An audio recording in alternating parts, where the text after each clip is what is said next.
Released in 2022, Aftersun recounts a holiday abroad between a father and daughter in the late 90s, early noughties. The film also gives glimpses of the daughter, now the age her father was on that trip, rewatching the holiday footage they recorded together. For Sophie, all grown up and pensive, she watches the footage to answer questions. Questions she wouldn't have even considered on that short and seemingly uneventful trip away with her dad, Callum. Slowly, over the course of the film, the audience comes to recognise those questions and the significance of this trip, until the all-too-real ending lands with a powerful punch. For director and writer Charlotte Wells, this film is somewhat based on her own experiences with her father, who died when she was 16. At Cannes Critics Week, she said, "It's not autobiographical per se, but I think of it as being emotionally autobiographical." The title of the film, Aftersun, is significant, named after the soothing cream applied on a sunburn, usually on holiday. This journey is Sophie's Aftersun, and perhaps even Wells, in coming to terms with her father's passing. Aftersun is a brilliant depiction of so many things. Once the puzzle pieces started to fall into place, I was filled with awe about how much was said in its 101 minutes. About growing up, both as a child and as an adult, about mental health, about parenthood. This video is my attempt to tackle those themes and reconcile with myself the powerful way each theme was beautifully and sensitively depicted in a way I did not expect. Part 1. Coming of Age. Why don't you go over and introduce yourself? Dad, no, they're like kids. Mm-hmm. Why don't you go over and introduce yourself? Sophie, they're like old. The most prominent theme of Aftersun is Sophie's coming-of-age journey. And that's what the film initially appears to be about, with the film opening on Sophie recording her dad dancing and embarrassing her, and then interviewing him about growing up. I personally love coming-of-age stories. The journey from child to tween to teenager to adult is so interesting to me. There are so many stages of development and understanding to go through, and so much happens in such a short space of time, both physically and psychologically. Teenage years can be a tumultuous time and really impact what kind of adults we become. Adulthood is a far longer period, so it's easier for experiences and learnings to blend into one long era. 11-year-old Sophie finds herself in an in-between stage of being a child and being a teenager. She feels too young for certain experiences and too old for others. So this time feels a little aimless for her and confusing.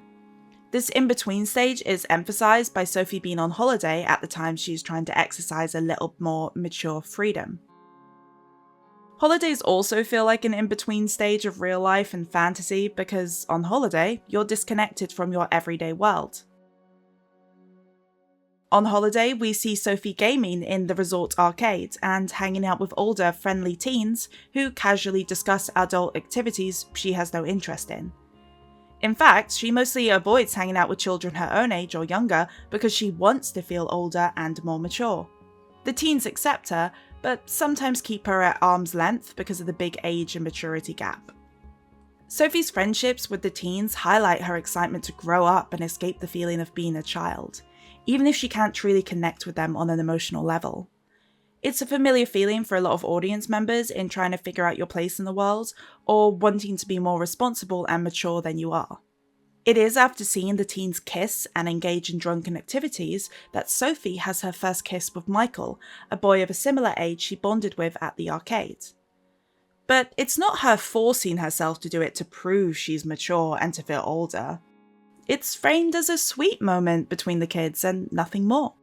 A mini holiday romance for the two adolescents. Sophie does it because she wants to. The first kiss is a common trope of many coming-of-age stories. It's the first dip into romance and more mature feelings, but still exciting and innocent. I love that the camera does not focus on Sophie and Michael during their kiss.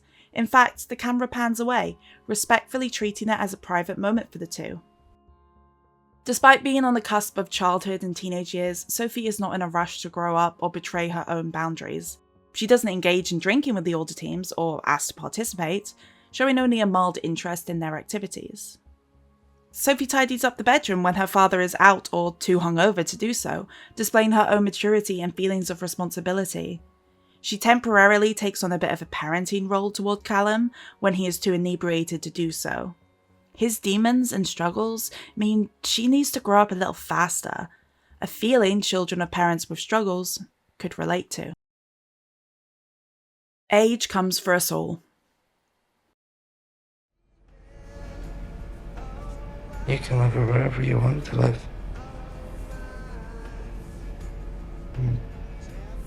Be whoever you want to be.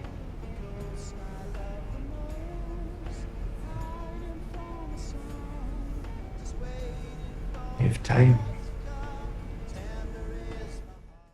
The story of Aftersun is mostly told through Sophie's eyes, since it is her perspective in the future filling in the gaps, and through the recorded footage on her video camera.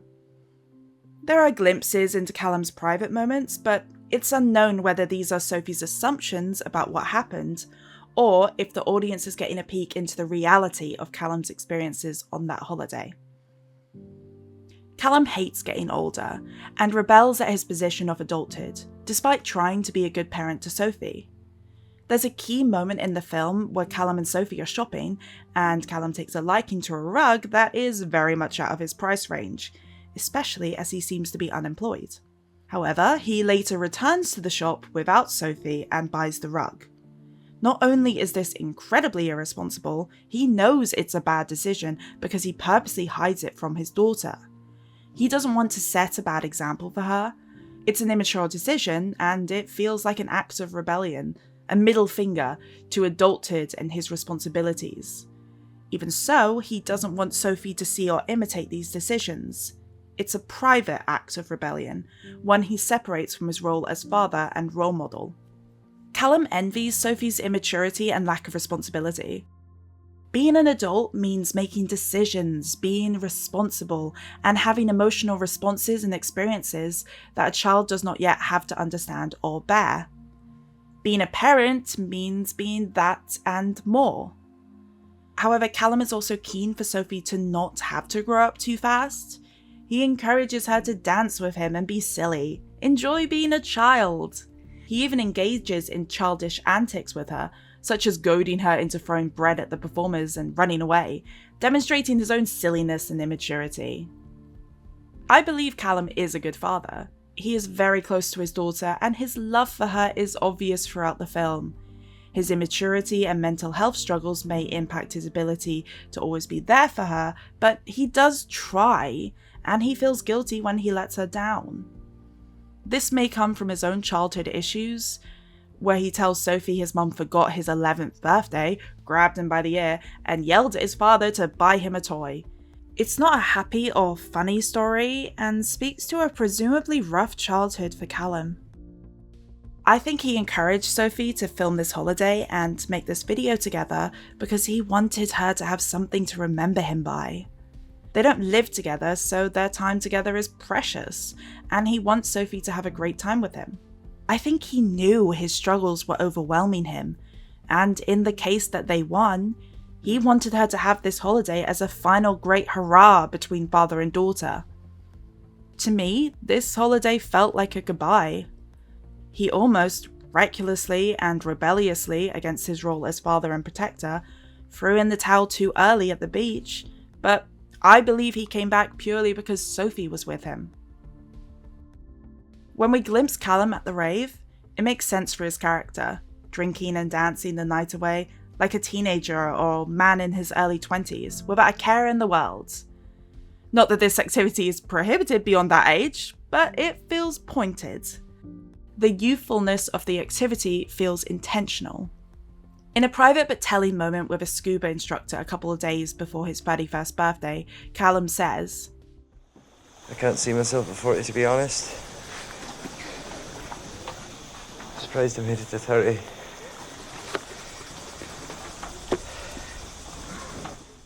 there's a heaviness and honesty behind his words. He can't imagine himself getting older or surpassing his youthful days. He fears getting older and maturing. People tend to look at a person's 30s as the time to be moving out of youthful ignorance and excitement and start to settle down. It's a transition period that parallels Sophie, as Callum feels the social pressure, both externally and internally, to mature and move on to the next, more adult stage of his life. Critically, Callum tries to end it all on the eve of his 31st birthday. Part 2. Witnessing mental health. As the film is told mostly from Sophie's perspective, the audience is made almost as oblivious as she is to her father's mental health struggles. But there are small hints in his dialogue and body language for the first 2/3 of the film as to the reality of his inner struggles.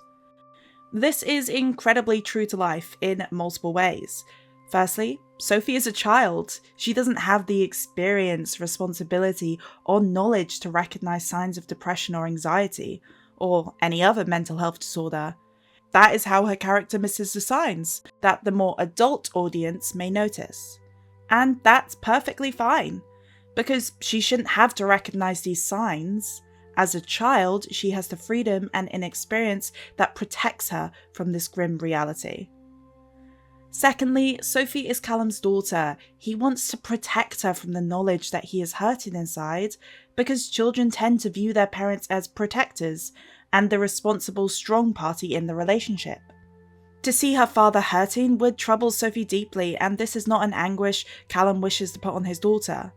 Above all, he loves his daughter and does not want to hurt her. Finally, as much as we all try, it can be incredibly difficult to spot when someone is struggling with mental health issues, especially if you're not actively looking for signs. Depression and other mental health disorders present themselves in very different ways in different people, so it's not a simple checklist or an obvious portrayal. This makes it very easy to miss signs that someone is struggling.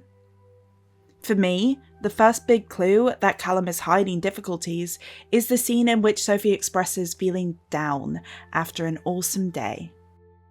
His slow reaction, own stare down in the mirror, and concern for Sophie feeling this way haunts me. He recognizes Sophie's feelings all too well.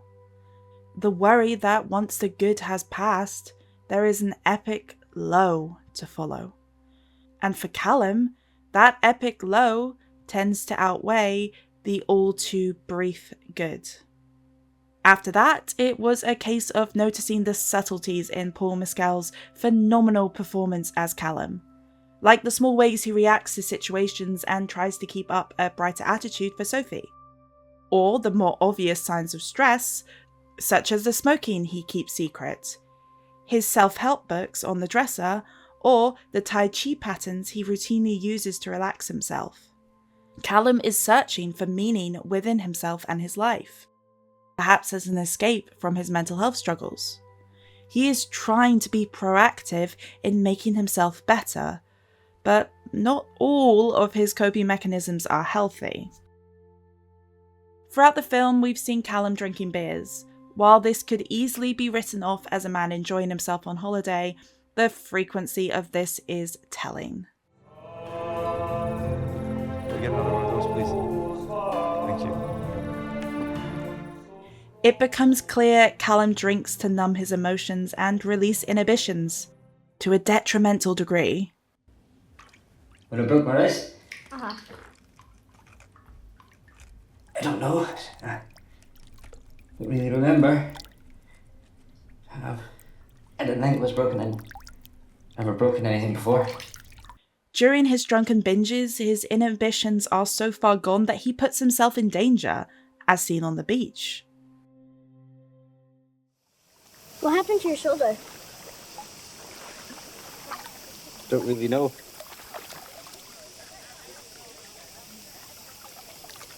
Sorry I passed out in your bed.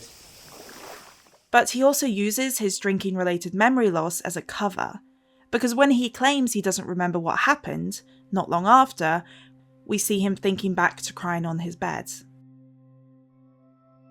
Callum hides these instances from Sophie to protect her.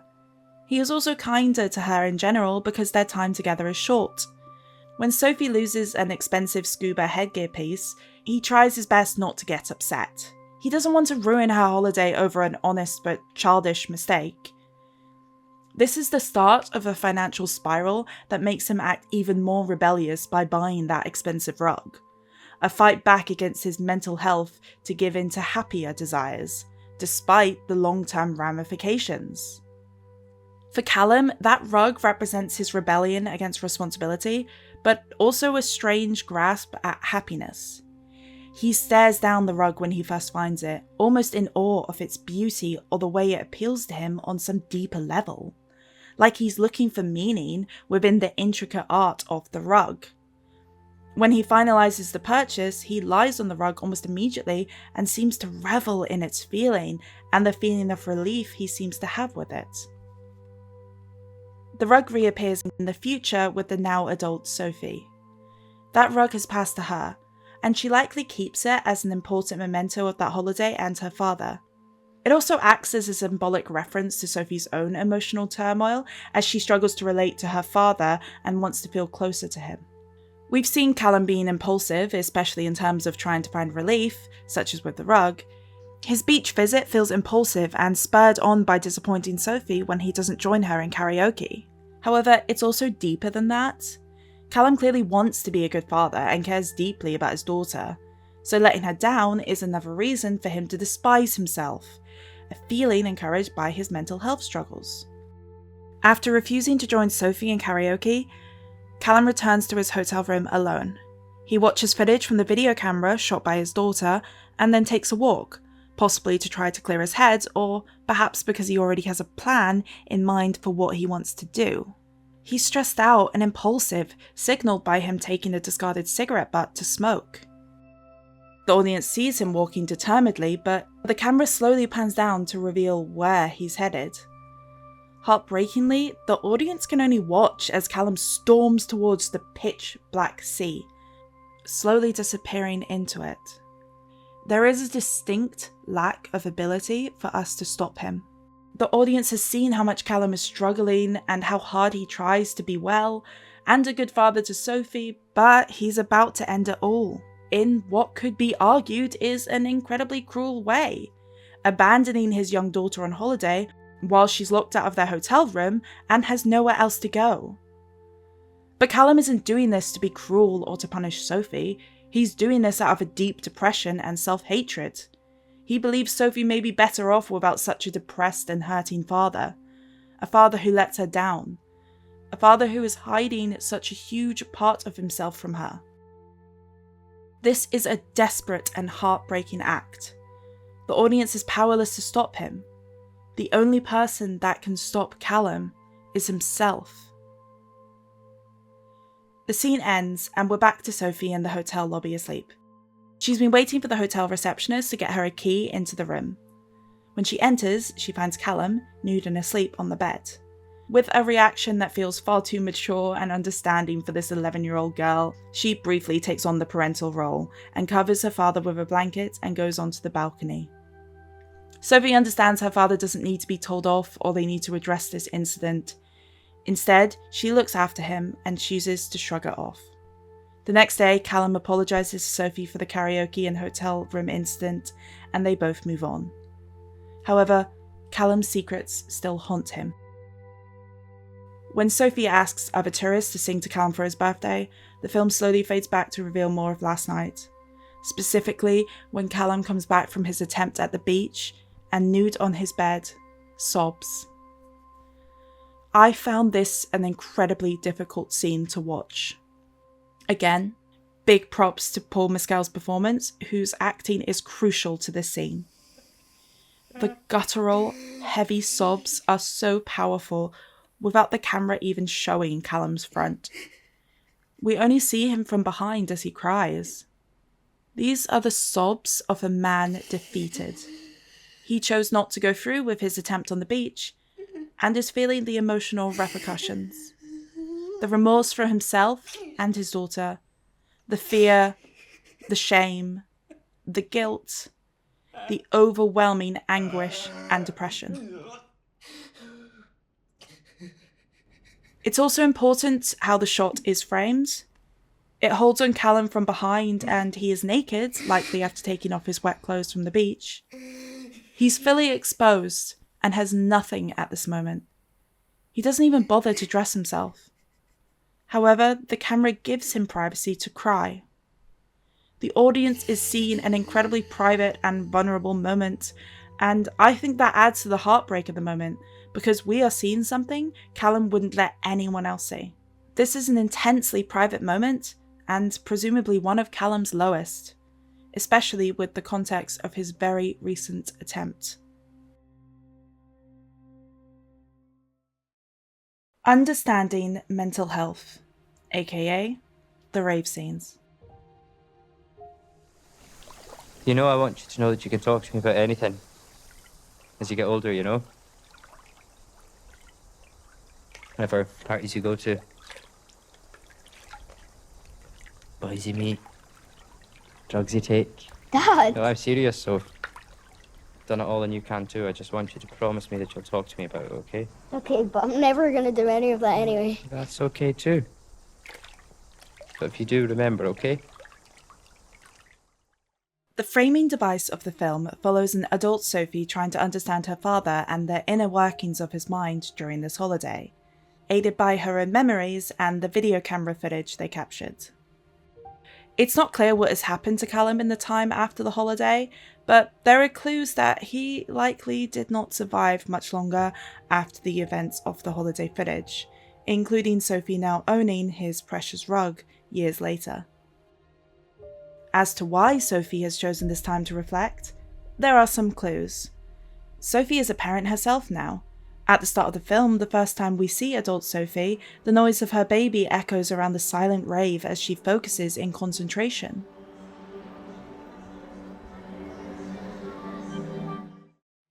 She looks young.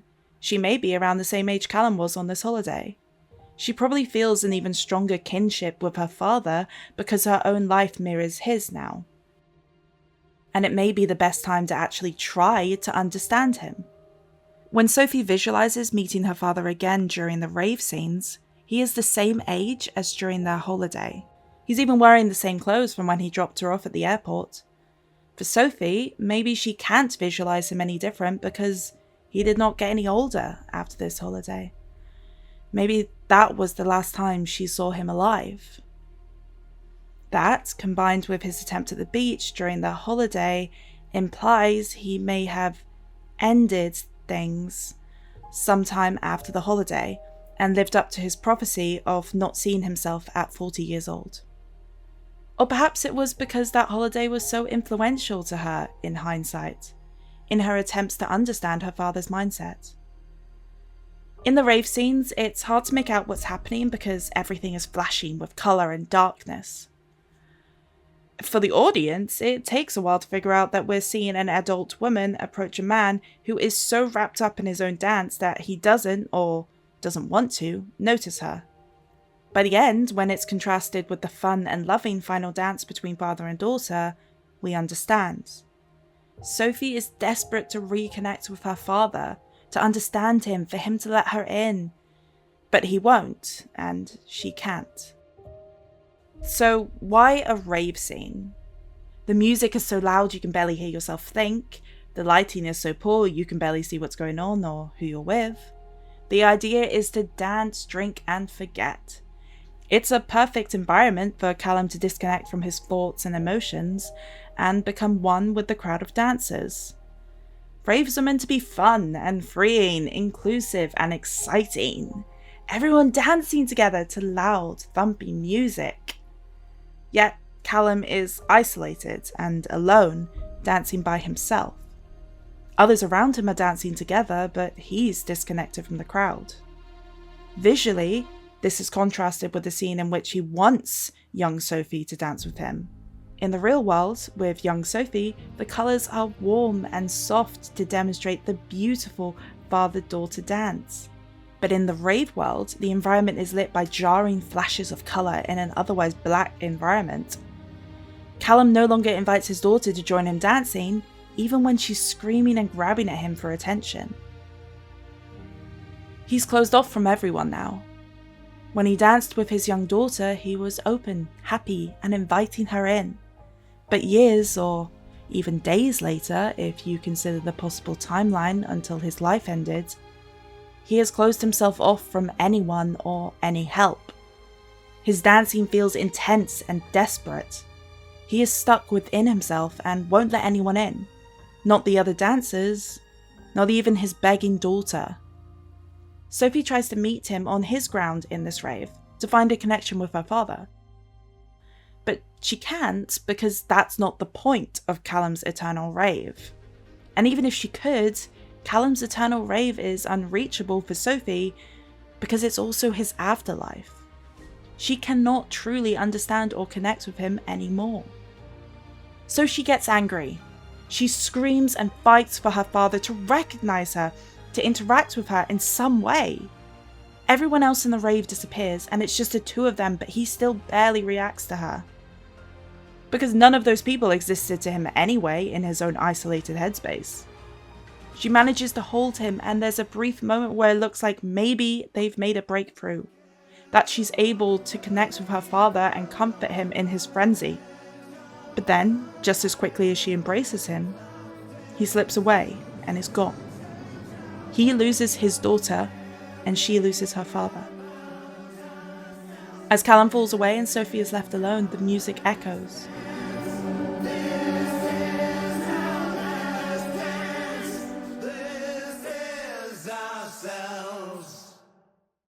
This sequence also manages to highlight just how incredibly complex mental health is.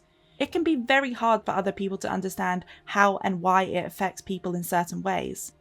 And understanding it can be so difficult. The audience is not made aware if adult Sophie has her own mental health issues, or if her journey is propelled mainly by grief. Regardless, it can be hard to explain decisions and actions taken by someone suffering, and understanding that as a third party can be incredibly frustrating. Sophie's frustration is palpable in this scene. Her reaction feels very authentic. We have all been in positions where we may feel like screaming in frustration when trying to understand someone else. And it's heartbreaking because there's no real closure for Sophie, beyond accepting her dad had his personal struggles that she cannot understand, and all she has left of him are her memories. And if it was by his own hands that he is now gone, her anger can be very real in how she wishes he was there for her now. It's a very complex feeling because we and Sophie understand that he was struggling, but there is still that residual frustration and disappointment that she does not have her father anymore. And the hopelessness that comes with understanding, nothing can undo that. In conclusion, Aftersun explores the complexities of life, loss, and growing up beautifully. It especially focuses on how exploring these feelings and coming to terms with the past can be very frustrating and difficult. It's not an easy or quick journey, as demonstrated through the slow burn of the film and the nostalgic view of the past. Writer and director Charlotte Wells pours so much of her authentic experience into this film. Even though it's not strictly autobiographical, there is so much emotion and passion in the film that comes from a real place. You can feel both Wells and her characters emotionally unpack and explore these difficult feelings and experiences. The film is searching for answers through its script and shots just as much as the audience is. It's the never-ending cycle and frustration of trying to understand the mindset of someone you never can. The film is also a wonderful depiction of a father-daughter relationship. Close, loving, innocent, but also weighed with responsibility from both sides. Callum and Sophie see each other very infrequently, so this holiday is a special time for them to bond. And it's really lovely to see the close moments between the two in a very authentic way. The small moments all add up to a very realistic and nostalgic depiction of a father and daughter spending time together. When it comes to Aftersun's depiction of mental health issues, it treads a very careful line. There is a sympathetic understanding to Callum's struggles, but also very real credit is given to adult Sophie's emotional fallout in dealing with her father's absence. Most importantly, the film never blames Sophie or Callum. Sophie for not noticing her father's distress or being angry at him later in life, nor Callum for having these struggles and potentially giving in to them later. The film explores the weight of these struggles on Callum and Sophie, both while he's alive and when he's not. It's not easy to understand someone fully, and maybe you never will be able to, but we can try, and we can learn, and we can hope that will bring us the closure and peace we all desire.